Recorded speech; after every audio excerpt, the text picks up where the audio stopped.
Good day buddies. In one of our previous video, we made a DIY ant nest for our young and booming colony of Trichomemex destructor. And in today's video, we're doing another DIY nest. This time for one of our promising young tetramorium colonies. Cause their current setup will be fully occupied anytime soon. Anyway, welcome back buddies. And for those new to the channel, you're also welcome to D-Colony.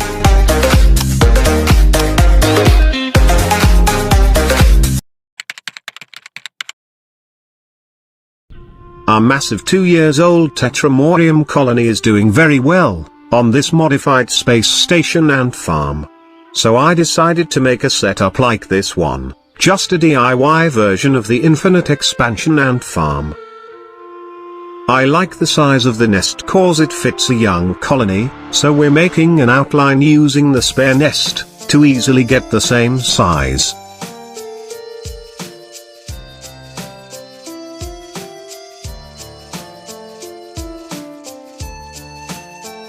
What we're doing now buddies is a mold for the nest.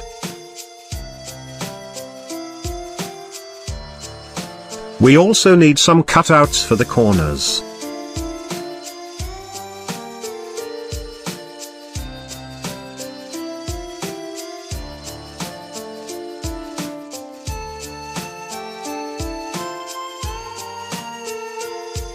I will cut each end of the 3 sides diagonally, so we can just lay the 3 remaining sides normally. We also need to drill some holes on the corners. In my case I did make 4 holes for expansions and ventilation. I used hot glue to attach the center board pieces together, this way. Removing it later will be a lot easier. Just secure D corners. Let's put silicone tubings to the holes. I also bought a circular acrylic sheets for the nest cover. The next thing I need is this stainless steel sheet. If you have an aluminium sheet buddies, that would be better, cause that material is easy to bend in shapes.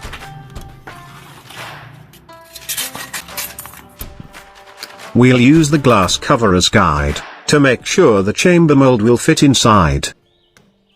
I plan to make a lot of this DIY nest soon for expansion, so making a mold like this will save us time in the future, cause it will make the job faster for us to make multiple nest easier.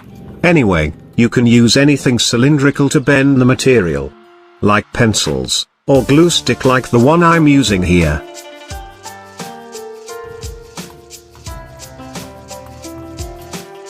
After all the chambers had been constructed, I bend each end and clip them with pliers to lock.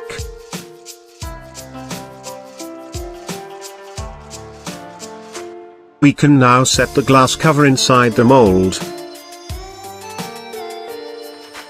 and set some magnets to hold the cover.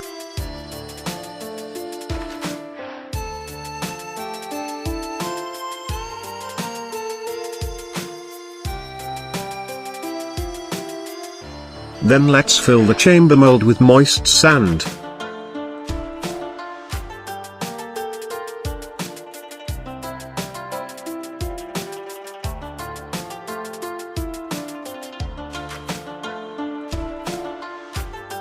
This one is for the nest hydration.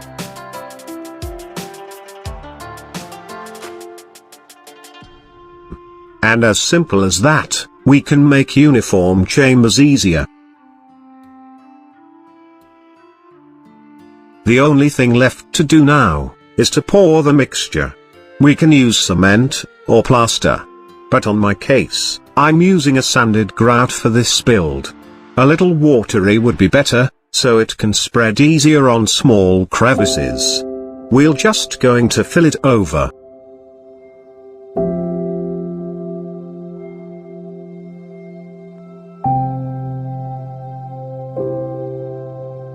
There's no need to carve the chambers.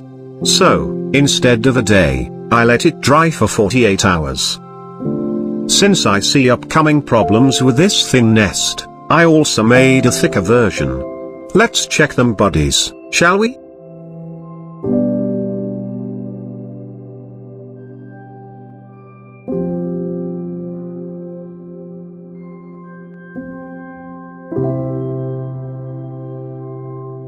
The problems I saw coming is really present here, as the expansion holes are so fragile. This nest is still usable, but I just don't like the idea that it may break any time. And my pet ants to break out, so making a thicker nest is really a great idea. And here's the second one. Even though we solved the issue on the expansions here through making it thicker, the difference between this two aside from thickness is this one had been dried for 48 hours before removing the glass, so it have this more solid edges, especially around the glass. While this thicker version, dried for only 24 hours due to my excitement. And when I opened it up, the edges comes along with the glass cover. Resulting to this, doesn't look good. But still fine, since it's still deep enough to hold the glass on place. And here's our third attempt. Definitely a better version, though we still got a few of this. The edges again will definitely improve if we made just a slight carving, to separate the glass to the grout before removing the cover. We also added this pillar in the center, which is good for the ants. Cause the middle part is too spacious, and the ant species we're housing here will not get most of it.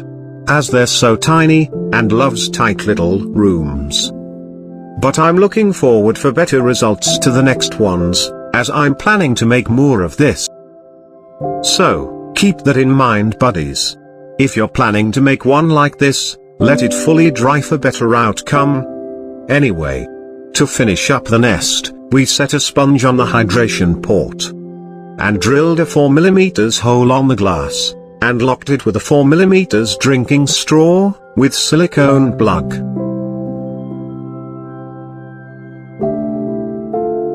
Set the magnets.